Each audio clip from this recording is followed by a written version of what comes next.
Oui, qu'est-ce qui est important, Thierry, par ici aussi? Bah, c'est un plateau qui est toujours ventilé. C'est-à-dire que même par là, on est sur une journée d'été. Je pense qu'on va être à 32-33 au milieu de l'après-midi. Regarde, t'as une petite brise. Tu as toujours une petite brise ici. Ouais. Donc même au pire de l'été, ah, vraiment on entend les cigales, on se croirait en Méditerranée. Hein, ouais, c'est étonnant. Et bah, même au pire de l'été, moyennant aussi depuis 5-6 ans une remise en question de l'effeuillage tel qu'il se pratique dans toutes les propriétés super à la mode. C'est-à-dire qu'on quasiment on n'effeuille plus, on écharde, on met un peu d'espace d'aération dans la vigne, mais on essaie que chaque grappe de raisin a son parasol, comme nous quand on va sur la plage. Et on voit en ce moment, sur un millésime comme 2011, qui est vraiment incroyablement précoce et chaud, dont pas mal de grands crus classés là de Saint-Emilion, ils sont en train d'effeuiller comme des malades.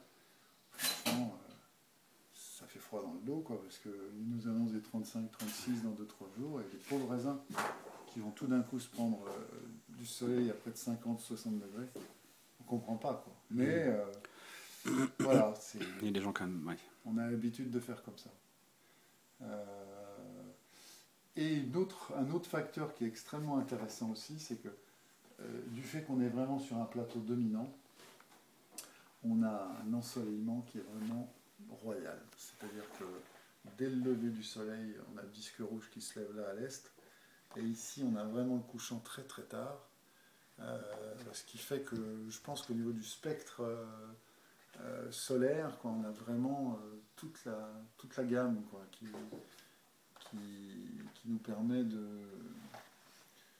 Alors, je pense que ça participe aussi de la notion de terroir, la qualité lumineuse. On n'en parle jamais, mais je suis intimement persuadé que ces lieux qui scintillent d'une lumière extraordinaire que les peintres ont toujours tenté de restituer ou restituer. Tu retrouves ça dans le fruit, ça c'est certain. Cet éclat, ça te donne une subtilité, un éclat dans les raisins qu'on n'a pas dans d'autres endroits. Et il y a de très grands terroirs, ça paraît rien, mais souvent, je reviens par la route de Saint-Émilion, plein de trucs sont à l'ombre, et j'arrive ici, il y a encore, le plateau il est encore irradié. Il est encore irradié de soleil. Bon, c'est le couchant, mais bien sûr. Tu vois. Ils prennent le maximum d'un bout à l'autre de la journée, ouais, le maximum possible. Ouais.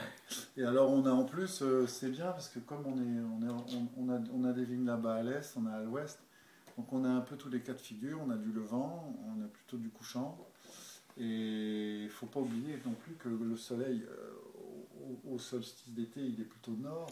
Oui, il finit effectivement là-bas. Et puis quand on vendange à fin septembre, il est encore peu vers le sud.